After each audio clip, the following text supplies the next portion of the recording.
ایک بیٹی اپنی والدہ کی میت کو دنیا سے 8 سال تک چھپاتی ہے۔ نہ صرف چھپاتی ہے بلکہ ان کی آخری رسومات بھی نہیں ادا کی جاتی اور ان کو بے دردی سے ایسی جگہ پہ رکھا جاتا ہے کہ جو کہ لاش کے ساتھ ناانصافی تھی۔ ناظرین، ایسا کیوں کیا گیا؟ جب پولیس نے تحقیقات کی تو ایسے حقائق سامنے آئے جن کو سن کر سب کے رونگٹے کھڑے ہو گئے کہ آخر ایک بیٹی اتنی شفاف کیسے ہو سکتی ہے۔ جی ناظرین، یہ واقعہ ہے جرمنی میں رہنے والی کرسٹا کا، جو کہ ان خاتون کی بیٹی تھی جن کی ڈیتھ ہوئی تھی۔ ان خاتون کی پیدائش تھی 1922 کی اور ان کی ڈیتھ ہوتی ہے آج سے تقریباً 8 سے 9 سال پہلے۔ تو جب ان کی ڈیتھ ہوتی ہے تو ان کی بیٹی جو کہ کرسٹا تھی، انہوں نے کسی کو بھنک بھی نہیں لگنے دی کہ وہ اب اس دنیا میں نہیں ہے، نہ ہی علاقے والوں کو اور نہ ہی رشتہ داروں کو کہ اب ان کی والدہ انتقال پا چکی ہیں اور وہ آخری رسومات کے لیے آئیں یا پھر ان کی وفات پہ افسوس کرنے کے لیے آئیں۔ تو ناظرین، جب جو علاقے کے میئرز تھے جو ہر سال ان کے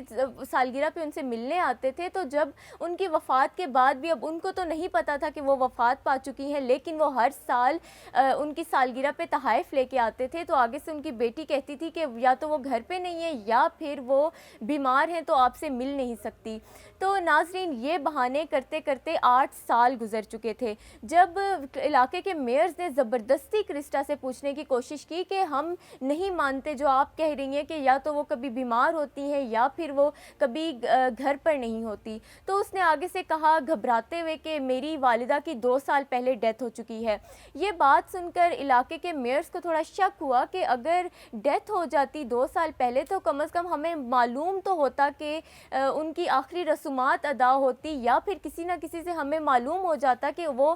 خاتون اب اس دنیا میں نہیں رہی۔ تو یہ بات سن کر 30 دسمبر 2025 کو علاقے کے جو میئرز تھے انہوں نے پروسیکیوٹر آفس میں رابطہ کیا کہ اس طرح ہمیں ان کی بیٹی پہ شک ہے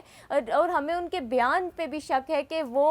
جو بیان دے رہی ہیں کہ ان کے 2 سال پہلے وفات ہو چکی ہے، اس پہ ہمیں یقین نہیں آ رہا، تو ہم چاہتے ہیں کہ آپ اس معاملے کی تحقیقات کروائیں۔ تو ناظرین، جب اس معاملے کی تحقیقات کروائی گئی تو 5 فروری 2026 کو ان کے گھر پر ریڈ ڈالی گئی۔ جب ان کے گھر پر ریڈ ڈالی گئی تو جب پولیس ان کے کمرے میں گئی تو پتہ چلا کہ ان کی جو والدہ کی لاش ہے وہ ابھی تک کمرے میں موجود ہے۔ ناظرین، یہ جو منظر تھا وہ دیکھ کر پولیس والے بھی دھنگ رہ گئے کہ آخر ایک بیٹی اپنے ماں کے ساتھ ایسا کیسے کر سکتی ہے۔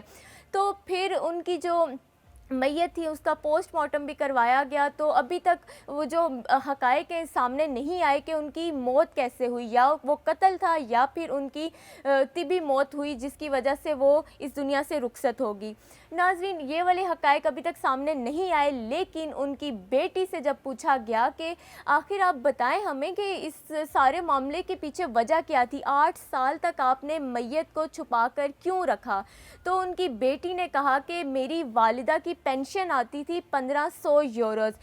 اس پینشن کو حاصل کرنے کے لیے میں نے ایسا قدم اٹھایا۔ ناظرین، ایک بیٹی اور ماں کا رشتہ بہت گہرا ہوتا ہے، لیکن یہاں پہ ایک بیٹی نے بہت ہی سنگ دلی کا مظاہرہ کیا اپنی ماں کے ساتھ۔ اس نے اپنی ماں کی لاش کو بھی استعمال کیا پیسوں کی وجہ سے۔ اس نے 1500 یوروز کی وجہ سے اپنی ماں کی آخری رسومات نہیں ادا ہونے دی، تاکہ اگر ڈیتھ سرٹیفکیٹ بن جاتا ہے تو پینشن آنا بھی بند ہو جائے گی۔ تو یہ سارا منظر دیکھ کر، یہ ساری باتیں سن کر پولیس والوں نے کہا کہ یا تو یہ شدید ذہنی مسئلہ ہو سکتا ہے اس کی بیٹی کے ساتھ، یا پھر یہ کوئی بہت بڑی لالچ کی وجہ ہو سکتی ہے۔ تو ابھی جو فی الحال کی جو انفارمیشن ہے اس کے مطابق ان کی جو بیٹی ہیں کرسٹا، وہ ایک ہاسپٹل میں زیر علاج ہیں جرمنی کے۔ تو ناظرین، یہ تھی آج کی ایک ڈیجیٹل سٹوری جو کہ میں نے آپ کے ساتھ شیئر کی۔ ملتے ہیں ایک نئی ڈیجیٹل سٹوری کے ساتھ، تب تک مجھے دیجیے اجازت۔ اللہ حافظ۔